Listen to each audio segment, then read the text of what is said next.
رسول الله صلى الله عليه وسلم أنه قال إن الله لا يملي الظالم حتى إذا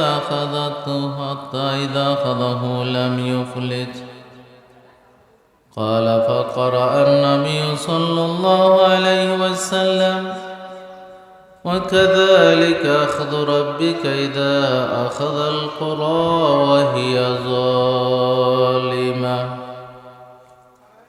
صدق الله مولانا العظيم وصدق رسوله النبي الكريم ونحن على ذلك من الشاهدين والشاكرين. উপস্থিত সম্মানিত দিন দরদি মুসলমান ভাইয়েরা, পর্দানসীন মা ও বোনেরা, আল্লাহ রাব্বুল আলামিনের দরবারে লাখো কোটি শুকরিয়া জ্ঞাপন করি যে আল্লাহর অশেষ রহমতে এই মহতি জলসার ব্যবস্থা হয়েছে এবং আমাদের মতো মুসলিম ব্যক্তিদেরকে আসার বসার তৌফিক দিয়েছেন। তাই শুকরিয়া তাই আমি সকলে বলি আলহামদুলিল্লাহ। আলহামদুলিল্লাহ।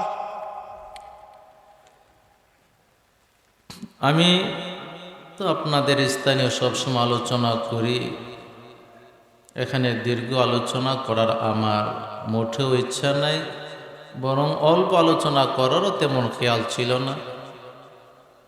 আলহামদুলিল্লাহ আমাদের দাওয়াতি মেহমানগণ উপস্থিত হয়ে গেছেন, ওনাদের একটু প্রয়োজন সারতেছেন, এর ভিতরে আমি দু একটা আলোচনা করব। ওনারা যখন আসবে, একজন আসলে আমি ছেড়ে দেব। তো আমি যে দু একটা কথা বলবো, আমরা এই কথাগুলোকে মনের গভীর থেকে শ্রবণ করা এবং নিজেদের জীবনে এগুলো আমলে বাস্তবায়ন করার চেষ্টা করব। আল্লাহ রাব্বুল আলামিনের কাছে তৌফিক চাই, ওমা তৌফিকি ইল্লা বিল্লাহ। মুসল্লিয়ানে কেরাম, আল্লাহ রাব্বুল আলামিন আমাদের উপরে অনেক বিধিবিধান দিয়েছেন। এই বিধিবিধানকে প্রথমত ভাগ করলে দুইটা ভাগে ভাগ করা যায়। একটা হলো হুকুকুল্লাহ আর একটা হলো হুকুকুল ইবাদ, যারা আমাদের ভাষায় বলে যে বন্দার হক, আর একটা হলো আল্লাহর হক। আল্লাহ তাআলা আমাদের উপরে যে বিধিবিধান দিয়েছেন, এইগুলোর সম্পর্ক কিছুটার সম্পর্ক হলো আল্লাহর হকের সাথে, আর কিছুগুলোর সম্পর্ক হলো বন্দার হকের সাথে, মানুষের হকের সাথে। এই ক্ষেত্রে দেখা যায় আল্লাহ রাব্বুল আলামিন নিজের হকের ব্যাপারে যতটুকু না ছাড় দেন, আল্লাহর হকের ব্যাপারে যদি মানুষ ত্রুটি করে, বন্দারা গাফলতি করে, অলসতা করে, এই ক্ষেত্রে আল্লাহ তাআলা যতটুকু না ছাড় দিয়ে থাকেন, বন্দার হকের ব্যাপারে এতটুকু ছাড় দেন না। বরং বন্দার হকের ব্যাপারটা আল্লাহ তাআলা বেশি কড়া করে করেন।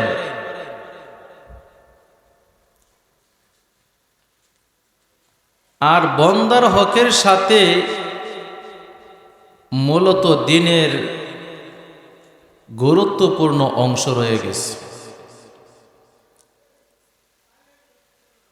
ইমাম মুহাম্মদ রহমাতুল্লাহ আলাই, যিনি আমাদের মাযহাবের 3 ইমামের একজন বিশিষ্ট ইমাম। আমাদের ইমাম তো ইমাম আবু হানিফা রহমাতুল্লাহ আলাই, এরপরেই হলো, আসলে একজনের দ্বারা পূর্ণতা হয় নাই, ওনার পরে হলেন, উনি হলেন সবার বড়, এরপরে হলেন আবু ইউসুফ, এরপর হলেন মুহাম্মদ।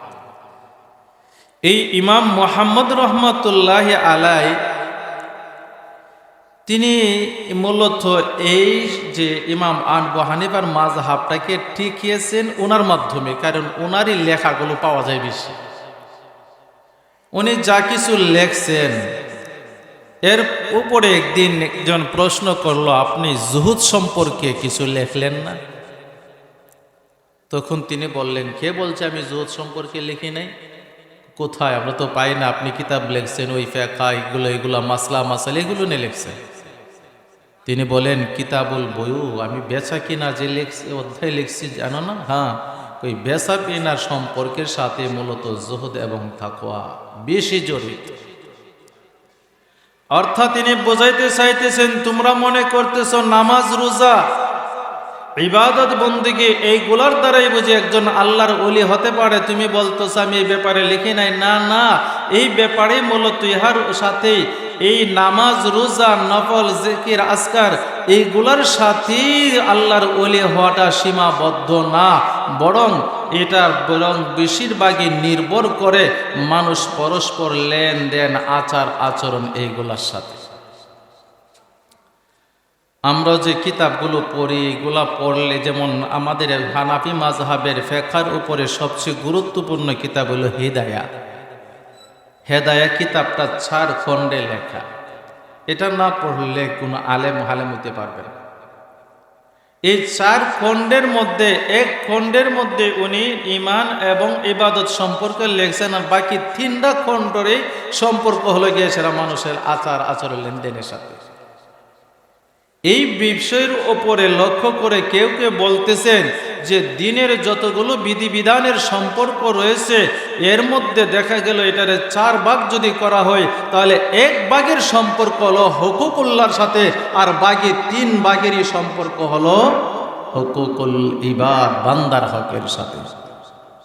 কথা বুঝতে পারছেন? তাহলে আল্লাহর হকের সাথে সম্পর্কীয় বিধান হইল 4 ভাগের 1 ভাগ, আর বান্দার হকের সাথে সম্পর্ক হইল এটা কয় ভাগ?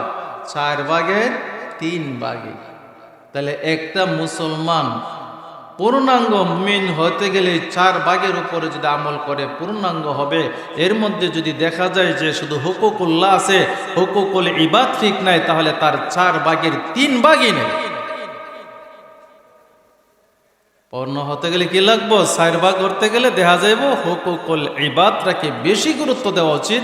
এখানে 4 ভাগের 3 ভাগই সম্পর্কিত। আসলে এটা গুরুত্ব হবেই না কেন? যেটা বলছিলাম যে আল্লাহ রাব্বুল আলামিন বান্দারে যতটুকু না ছাড় দিয়ে তাকে নিজের হকের ব্যাপারে এতটুকু ছাড় দেয় না, বান্দার হকের ব্যাপারে ত্রুটি করলে। যেমন রাসূল পাক সাল্লাল্লাহু আলাইহি সাল্লাম থেকে সহিহ হাদিসে বর্ণিত, ইন্নাল্লাহা লা ইউমলি যালিমা হাত্তা ইযা আখাযাহু লাম ইউফলিতহু। রাসূল বলেন, আল্লাহ তাআলা জালেম রে একটু একটু ছাড় দেই, কিন্তু যখন ধরে পড়ে এরপরে আর বিন্দু মাত্র সে ছাড় পাই না। এর অর্থ হলো যে জালেম বান্দার হক নষ্ট করতেছো, বিভিন্ন দিক দিয়ে মানুষকে কষ্ট দিচ্ছ, মানুষের হক নষ্ট করতেছো, আল্লাহ তাআলা তোমাকে ধরতেছে না। এই জন্য কিন্তু দুঃখাই পড়িও না।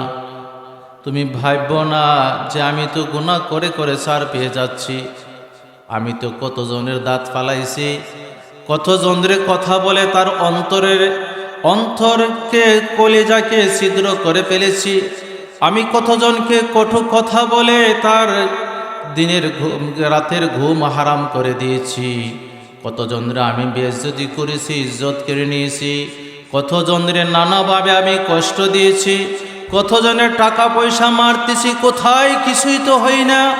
আল্লাহ রাসূল সাল্লাল্লাহু আলাইহি সাল্লাম সতর্ক করে বলতেছেন, সাবধান সাবধান, এই ব্যাপারে দুঃখা খায়ো না, দুঃখায় পড়ো না। ভাবতেছো যে তুমি বুঝি ছাড় পেয়ে গেছো, না, আল্লাহ তাআলা কিন্তু ছাড় দিতে ছেড়ে দিবেন না।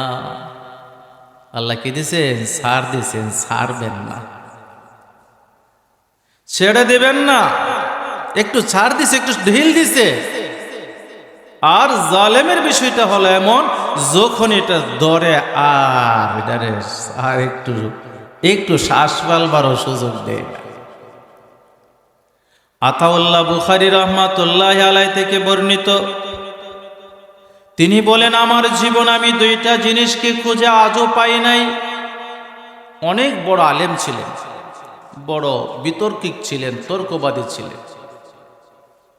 কাদিয়ানির নাম শুনছি না, গোলাম আহমদ কাদিয়ানি একটা ধর্মই না বাইর করেছে, নতুন ধর্ম, যেটার মধ্যে আলাদা নবী দাবি করে। গোলাম আহমদ কাদিয়ানি নিজেরই নবী দাবি করে। আমাদের নবী আহমদ মোহাম্মদ সাল্লাল্লাহু আলাইহি সাল্লামের পর আর কোন নবী আছে? কি বলেন আছে? কেউ যদি দাবি করে যে এরপরে মুখ নবী সব হইল ভণ্ড, গুমরা, জাহান্নামী। ব্রাহ্মণবাড়িয়াতে কিছু আছে এমন কুলাঙ্গার, অবুজ, নির্বোধ, এত বড় সৈয়দুল মুরসালিনকে, এত বড় নবীকে পাওয়ার পরেও তারা কিসের নেশায়, কিসের বুধের মধ্যে পড়েছেন? এই গোলাম আহমদ কাদিয়ানির অনুসারী করতেছে। এই গোলাম আহমদ কাদিয়ানির সাথে আতাউল্লাহ বুখারী রহমাতুল্লাহ একবার তর্ক হইছে। গোলাম আহমদ কাদিয়ানির বলতেছে যে তুমি যে নবী, এটার প্রমাণ কি? কোরআনে তো আছে। কি আছে? কোরআনের মধ্যে আসছে যে তোমাদের নবী আসবে, যেটা সূরা সফের মধ্যে আছে, যার নাম হবে আহমদ।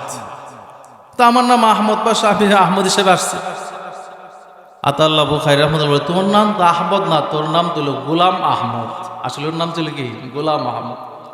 তর্কের কাতারে বলছে যে ধরলাম তোর তো এখানে নামটা পাওয়া যাইতেছে না, গোলাম আহমদে নেই। এমনি এমনি তো কোরআনে যে আহমদ বলছি, আহমদ তার এই আহমদ মুরাদ, আমাদের নবী মুরাদ। আমাদের নবীর নাম মোহাম্মদ, আহমদ, আরো কিছু নাম আছে। ধরলাম কিন্তু তোর নামটা তো আহমদ না। এ বলে আমার নাম গোলাম আহমদ ছিল, আমি গোলাম বাদ দিয়া শুধু আহমদ হয়ে গেছি। আতাউল্লাহ বুখারী রহমাতুল্লাহ রসিক মানুষই ছিলেন, তর্কের খাতির অনেক কিছু করতে হয়। তিনি বলতেছে তাহলে আমি তো এলাম আল্লাহ। আরে তুমি আল্লাহ কেমনে করো? আমার নাম কি? তোমার নাম তো আতাউল্লাহ, আমি আতা বাদ দিলাইছি। তুমি গোলাম বাদ দিয়ে আহমদ হয়ে গেছো, আমি আতা বাদ দিয়ে আল্লাহ হয়ে গেছি। আর আমি আল্লাহ ডিগলার দিলাম, ঘোষণা দিলাম, তোর মতন না খান্দা না লায়করে আমি কখনো নবী বানাই নাই। এমন বড় বিতর্কিক ছিলেন আতাউল্লাহ বুখারী রহমাতুল্লাহ আলাইহি। এই আতাউল্লাহ বুখারী রহমাতুল্লাহ বলতেছেন, আমার জীবনে আমি দুইটা জিনিস খুঁজা পাই নাই, তোমরা পাইলে যদি পাও কোথাও তাহলে আমারে বলল। দুইটা কি? এর মধ্যে এক নম্বরে হলো কেউ দান কইরা গরিব রইছে, গরিব হয়ে গেছে, এটা আমি পাই নাই। কি পাই নাই? দান করার পরে গরিব রয়ে গেছে, গরিব হয়েছে এমন আমি কাউকে খুঁজা পাই না।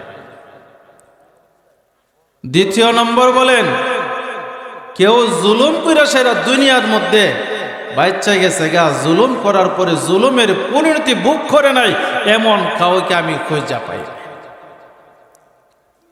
তাহলে জালেমে জুলুম করার পরে রাসূল বলে, ও মিয়া ভাইব না যে তুমি ছাড় পেয়ে গেছো, এই ছাড় পাওয়ার দ্বারা একবারে তুমি আল্লাহ তাআলার পাকড়াও থেকে ছুটে যাবে, এটা কখনো কখনো ভাইব না।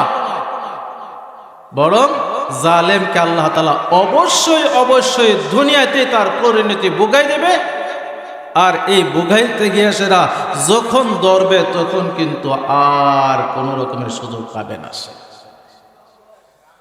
হাত্তা ইযা খাযাহু লাম ইউফলিতহু, যখন তারে পাকড়াও করবে তখন কিন্তু তাকে আর ছাড় দেবে না। বিশেষত মিয়ারা জুলুম করতে গিয়ে, অন্যায় করতে গিয়ে আলেম ওলামা এবং আল্লাহর ওলিদের সাথে করো না। আল্লাহর রাসূল সাল্লাল্লাহু আলাইহি সাল্লাম হাদিসে কুদসিতে উল্লেখ করেন, মান আযালি ওয়ালিয়ান ফাকাদ আযানতুহু বিল হারব। রাসূল বলে, যারা নাকি আমার ওলির সাথে বেয়াদবি করলো, ওলির সাথে কষ্ট দিল, সেজন্য আমার বিরুদ্ধে যুদ্ধ করার ঘোষণা দিল, আমিও কিন্তু তার বিরুদ্ধে যুদ্ধের ডিক্লার দিয়ে দিলাম। আল্লাহ যুদ্ধের ঘোষণা দিচ্ছে। ছোট্ট একটা ঘটনা আপনাদেরকে আরো কিছুবার শুনাইছি, তারপরও আবার বলতেছি। আরো নানা ঘটনা আছে, তারপরে এই ঘটনাটা আমি একটু বলি। একদিন ফজরের নামাজের পরে এক আল্লাহওয়ালা ব্যক্তি ফজরের নামাজ পড়ে মসজিদ থেকে হাঁটতে বেরিয়েছে, যাবে কোথাও দাওয়াত দেবে। আল্লাহওয়ালারা মসজিদ থেকে বাইরে যেখানেই যায়, আমরা অনেক সময় মনে করি তাই যে বাজারও গেছে, গল্প করতেছে, এরা কিন্তু মনের মধ্যে উদ্দেশ্য থাকে শুধু বাজার করা না, দুনিয়া না, নানা ধরনের আখেরাতের ধান্দাও থাকে। আমি একদিন এক দোকানে বসছি, আমরা ছেলেরা বলতে পারবে, একটু বসছি আমি আমরা এই গ্রামের এক দোকানে 5 মিনিট বসে, আজান হয়েছে। আজান হওয়ার পরে বলতেছি, দুইজন বসা ছিল, কেউ আমি যতক্ষণ বসা রয়েছি, আমার এই বসার উদ্দেশ্যটা কি বা আমার লাভটা কি জানো নি? কি চাই আমি বললাম আমি চাইতেছি তোমরা দুজন মসজিদে আসে। পরে আর হাসি মারছে, কিছু রাখেন যায় আয়ারা নামাজটা পড়ে গেছে। এরা হাজিরিন, আমরা চাষতলে বসি, দুখানে বসি, আপনাদের সাথে বসি, সম্পর্ক করার চেষ্টা করি। এইগুলোর মধ্যে আপনারা হয়তো ধরতে পারেন না, বুঝতে পারেন না যে কেন হুজুর আমাদের কাছে বসে। আপনারা খেয়াল করলে বুঝতে পারবেন, কোনোদিন হুজুর কি আপনার কাছে বলছে যে আমাকে একটা পান খাওয়া, একটা সিগারেট, একটা চা খাওয়াও? কোনোদিন বলে না, কোনো হুজুরই বলে না। আপনারা অনেক সময় জোরাবলি করেন, যার রুচি হয়ে খায় ওরা, অনেক সময় আপনারা কষ্ট পান যে না খাইতে পারেন না, খাইয়া না। কিন্তু আপনাদের সাথে সম্পর্ক রাখার উদ্দেশ্য একটাই, কিন্তু বিশেষ করে এটা হলো যে কিভাবে আপনাদেরকে মসজিদমুখী বানানো যায়, কিভাবে আল্লাহ তাআলার দিকে ফিরানো যায়। এই গ্রামের ছেলেদেরকে ভালোবাসে, আদর করে, উদ্দেশ্য এটা, দিকে আদর করে করে নেই তার দিনের পথে আনতে পারে। আর না হলে কেউ বলতে পারবে না আলহামদুলিল্লাহ, যে কেউ বলতে পারবে যে ওনার ছেলে বিদেশ থেকে আসতে বলছে যে আমার একটা হৃদয় দো। এটা আসলে এখন কথাটা তো বলতে পারছি, এটা আমি বলতে লজ্জা লাগছে, এটা কখনো হইতে পারে না। আল্লাহওয়ালারা বের হই হাঁটতে বাইরেছে, উদ্দেশ্য তো মাঝে মাঝে এটা যে দাওয়াতের কাজ করবে। ওই আল্লাহর ওলি ফজরের নামাজের পরে যখন রওনা হয়েছে, হাঁটতে যাবে, শীতের দিন ছিল, কুয়াশা, জুতার মাঝে পার মধ্যে, জুতার মধ্যে পেয়ে কাটকে পড়ে হাঁটতেছে। ওই দিক দিয়ে দেখা গেল একদম পথে এক স্বামী স্ত্রীর ওই দিক দিয়ে বিপরীত পথ দিয়ে হাইটে আসতেছে, ওরাও চলতেছে, কোথাও যাবে, উনি যাচ্ছে। কাছাকাছি যাওয়ার পরে মনে হলো যে আল্লাহওয়ালা বেখেয়াল অবস্থায় সে চলতেছে, তার পায়ের মধ্যে যে জুতা ছিল ওই জুতার কাদা গিয়ে ওই মহিলার শরীরে লেগে গেছে। ওই স্বামী স্ত্রী যারা চলতেছিল তাদের এই মাঝে দেখা গেল ওই স্ত্রীর গায়ের মধ্যে আল্লাহওয়ালার জুতার কাদা গিয়ে একটু লেগে গেছে।